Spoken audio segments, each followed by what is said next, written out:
Zainab Ismail delves deeper into the politics that has surrounded the Mau forest. But as politics dominate the second phase of evictions, the survival of the Mau ecosystem remains crucial in the race against global warming. Here now is part 2 of the Mau tragedy. And then comes the highly debated Nyayo tea farm in Kiptagich. I was a councillor then, when we gave Moi some shamba in Kiptagich. That is what we call the Polton, Transmara Forest. It was in 1975 when Olendi Mama was a chairman of Narok County Council. Moi requested for land, and you know how big he was. He was a president of this nation. And because of superiority, the motion was brought to the council. And we said we are going to give the president a little shamba in the El Polton area. So we gave him 1,500, which is noted.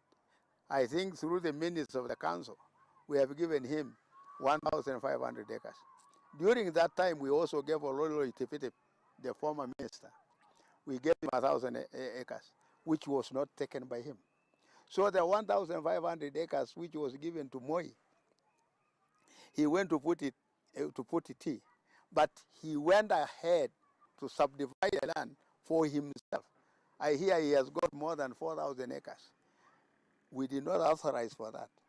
And I can even stand before any court of law and say the land that we have given to Moi was only 1,500 acres. We might have done it illegally, but anyway, if it was illegal, then I stand to be corrected, because actually the minute of the council is an authentication.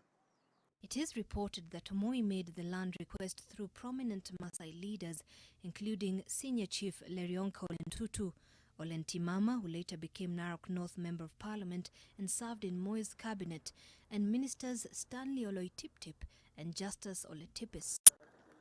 Nyayo Tea Zone strictly belongs to the Nyayo Tea Zone Corporation. There is a CEO, and there is an Act of Parliament that set it up. There is a board of directors. And there must be, what is it normally called, appropriations in aid, AIA, to the government. That the money from Nyayo Tea Zone must be going to Treasury.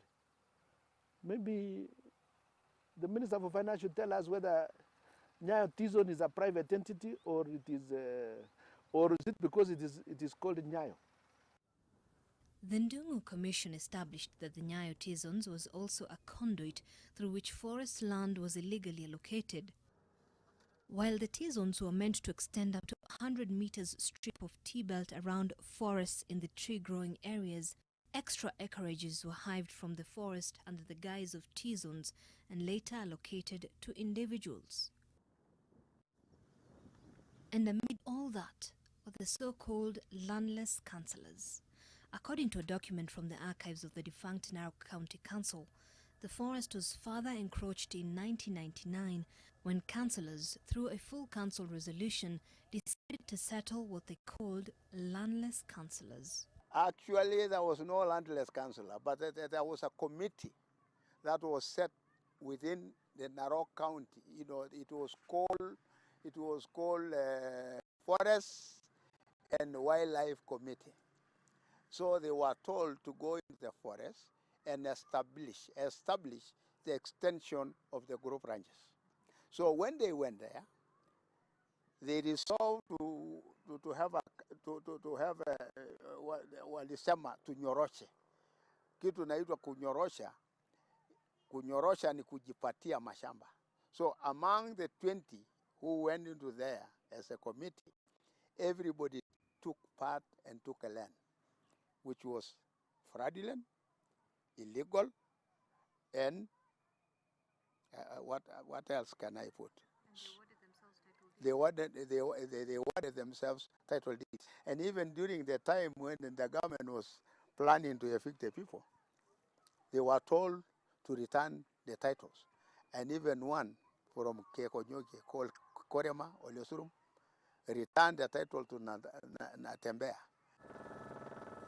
However, most of the councillors are said to have sold their parcels of land and made quick money at that time. The politics surrounding the Mau forest dates far back in time. Environmental disaster aside, the influx into the forest over the years has altered the ethnic demographics of Narok, and the politicians around the region view this as a threat to their dominance in a culture where votes are cast along ethnic lines.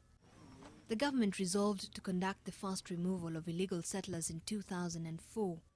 Hata sisi hatujui pale tunaenda watoto iko wapi. Hata watoto wangu sio wameenda wapi wengine. Large sections of the larger Maasai Mara forest continued to be occupied and seriously degraded. In July 2008, the Kibaki regime, through the then Prime Minister Raila Odinga, ordered another eviction to be effected by October 2008 in order to protect the forest from destruction. The order was opposed by several Rift Valley politicians. Invaders, intruders, ambayo waliingia tu kule kubahatisha. Tunaona vizuri? Hawa wameambiwa warudi kwao. Sasa baada ya kurudi kwao, anaenda kando hapo, anakaa na mtoto kwa baridi, alafu anaanza kulia. Oh, serikali haijali. Serikali haijali. Alafu sasa wengine wanakwenda kupiga kufua. Atikutusi rais. Raila si serikali. Wewe mwenyewe ni serikali. Sivyo? Lakini kitu basi tunasema ya kwamba serikali ni serikali ya kimutu. Maana yake wewe kwa makosa yako uliingia ndani ya msitu ukajenga huko, nyumba yako umemwacha msituni, tuko tayari kukusaidia wewe na pesa uende ukajenga ndani nyumba nyingine. This destruction of the Mau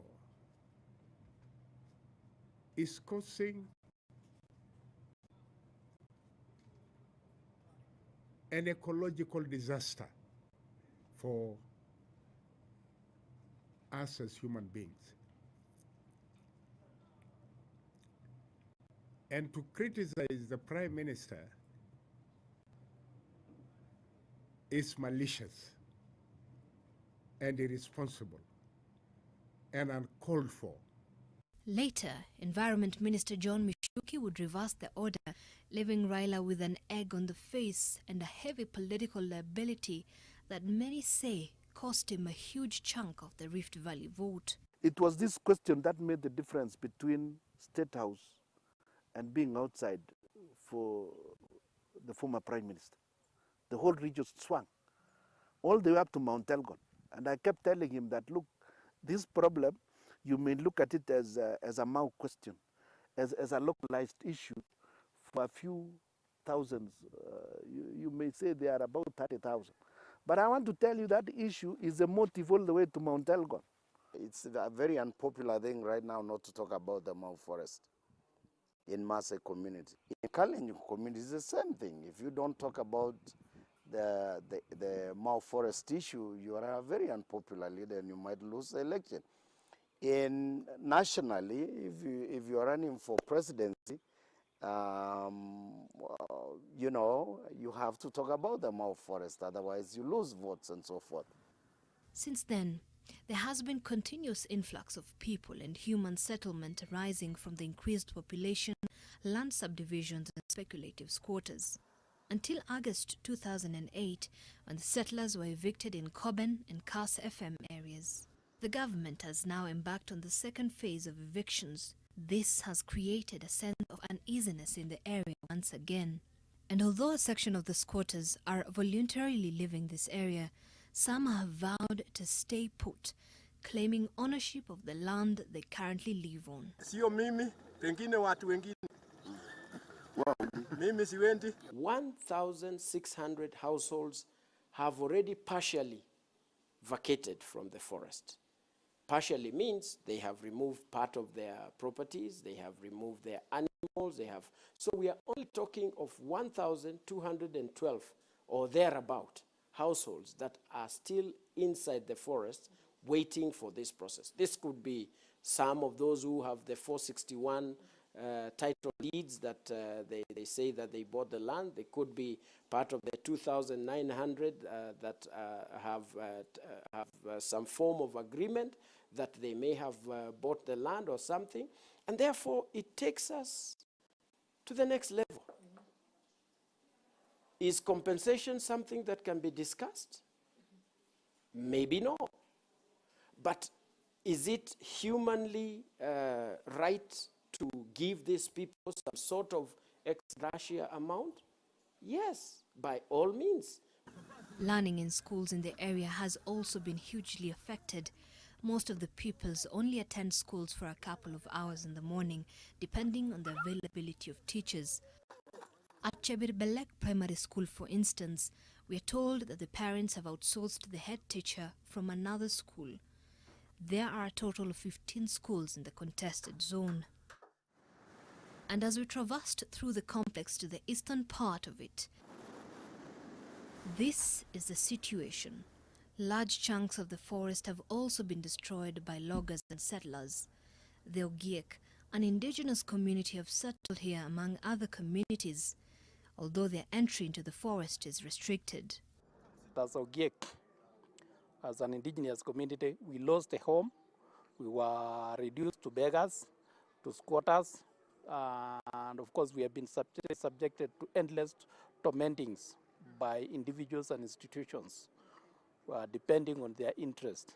They, however, say they're willing to restore their traditional lifestyle for the sake of conserving the Mau complex and hope to be involved in the conservation surrounding the Mau.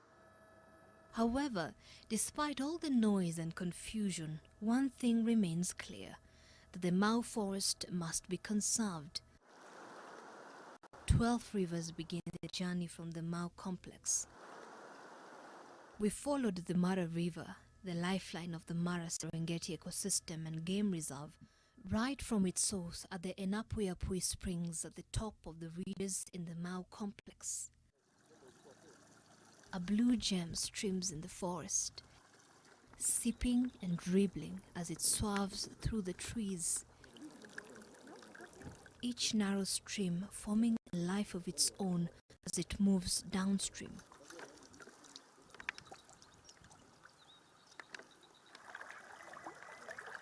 But as we trail its movement, we realize that in some spots, the dry riverbed is evident of human damage. The worst, we are told, is yet to come if nothing is done. Masai Mara Serengeti ecosystem has zero chance of surviving without all the rivers flowing through there being protected from upstream. We have zero chance of securing the future of the Mara Serengeti ecosystem while the forest is being destroyed. The reduced volumes of the water along the river has already affected the eighth wonder of the world, the wildebeest migration. And as the forest declines, rainfall is becoming more erratic, causing water supplies to dry up. But the fate of the forest could also spell the difference between success and failure in the race against global warming.